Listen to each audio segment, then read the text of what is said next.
Kisah tentang kota Iram dan hubungan mereka dengan kaum Ad adalah ikatan yang tidak bisa dilepas. Iram adalah salah satu kota legendaris yang kemegahannya tidak bisa dibandingkan dengan bangunan apapun di bumi ini. Sampai-sampai Allah Subhanahu wa taala firmankan, Iram dzatil imad allati lam yukhlaq mithluha fil bilad. Dan Iram yang mempunyai tiang-tiang tinggi yang tidak pernah dibuat seperti itu di negeri manapun. Hebat sekali Iram ini, bahkan dicap oleh Allah Subhanahu wa taala tidak pernah dibuat seperti itu di negeri manapun. Artinya, bahkan kemegahan Burj Khalifa sekalipun tidak sebanding jika dibandingkan dengan Iram. Iram dibangun oleh Shaddad bin Ad bin Aus bin Aram bin Syam bin Nuh alaihissalam. Dulu Ad, ayahnya Shaddad, adalah raja yang hebat, tetapi sayang dia penyembah bulan. Kerajaan yang dia bangun berada di daerah Ahqaf, yaitu daerah Aden, Yaman. Dulu mereka adalah peradaban paling modern dengan manusia-manusia berotak cerdas dan berfisik layaknya manusia super.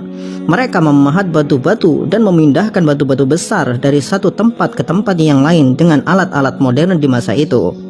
Yang mungkin rancangan-rancangan alat-alat yang pernah mereka buat tidak akan bisa dibuat oleh manusia hari ini. Dikisahkan bahwa Ad berumur 1200 tahun. Ketika ia mati, ia digantikan anaknya Syadid. Syadid memegang kekuasaan selama 580 tahun. Kemudian dia digantikan adiknya Shaddad. Shaddad kemudian menguasai dunia dengan ketamakan dan kezaliman. Dia termasuk pemimpin yang menuhankan dirinya sendiri. Suatu hari, Shaddad mendengar kisah bahwa Tuhan mempunyai surga yang mengalir di bawahnya sungai-sungai. Bangunan-bangunan di dalam surga terbuat dari emas dan perak. Bebatuan surga adalah batu permata dan mutiara. Tanahnya wangi kasturi serta diisi dengan bidadari-bidadari cantik yang menawan hati. Segala fasilitas terbaik dan kenikmatan tertinggi ada di dalam surga. Maka timbullah sebuah niat di hati seorang Shaddad untuk membuat tiruan surga di bumi dengan spesifikasi seperti surga milik Tuhan di atas langit sana.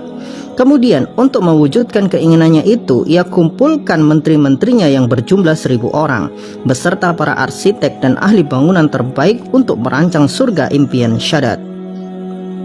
Maka bergeraklah semua arsitek dan ahli bangunan mencari tanah yang tepat untuk membuat surga impian itu. Selama 10 tahun lamanya mereka mencari. Pada akhirnya mereka menemukan tempat yang tepat di daerah Aden, Yaman. Di sana ada sungai-sungai yang tidak terlalu besar juga tidak terlalu kecil, dan tanahnya sangat subur. Maka dimulailah proyek pembangunan surga dengan melibatkan para arsitek dan ahli bangunan dari penjuru dunia.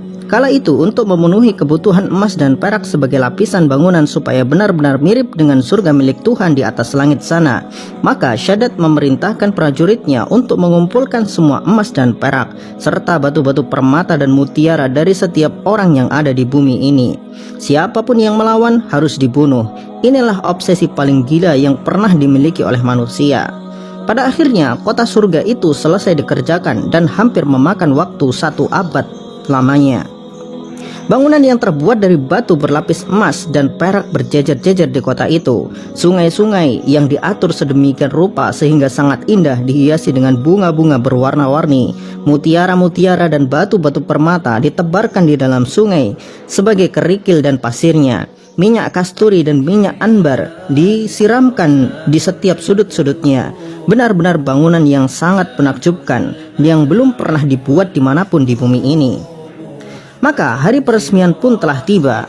Shaddad mengumpulkan orang-orang hebat kerajaannya serta manusia-manusia di luar kerajaannya untuk menyaksikan surga buatannya yang paling megah dan paling hebat di bumi.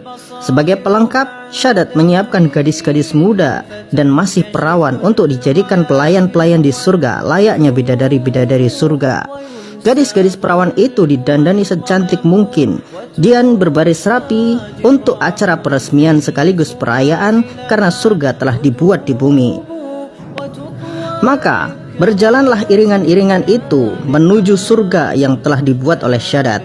Ketika iringan-iringan itu telah sampai di depan gerbang surga, Allah Subhanahu wa taala kirimkan malaikat untuk mengazab mereka. Ketika malaikat itu berteriak dengan satu teriakan, maka matilah semua orang di sana tanpa terkecuali. Kemudian Allah Subhanahu wa Ta'ala kirimkan badai pasir untuk membenamkan mereka semua serta bangunan itu di dalam tanah. Maka berakhirlah sudah kesombongan seorang Shaddad bin Ad. Pada akhirnya usaha seumur hidupnya untuk membuat surga, menyaingi surga milik Tuhan, hancur hanya dalam hitungan jam. Wallahu a'lam bishawab. Tapi nanti dulu, agar supaya manusia-manusia berotak sungsang tidak bilang ini adalah dongeng, kita sampaikan bahwa kota Iram ini telah ditemukan dan penemuan ini berkat petunjuk dari Al-Quran. Di dalam Al-Quran, kota Iram, tempat di mana kaum Ad tinggal, di daerah Ahqaf. Kata Ahqaf sendiri ternyata bukan nama satu tempat, tetapi penyebutan suatu daerah yang berarti daerah berpasir miring.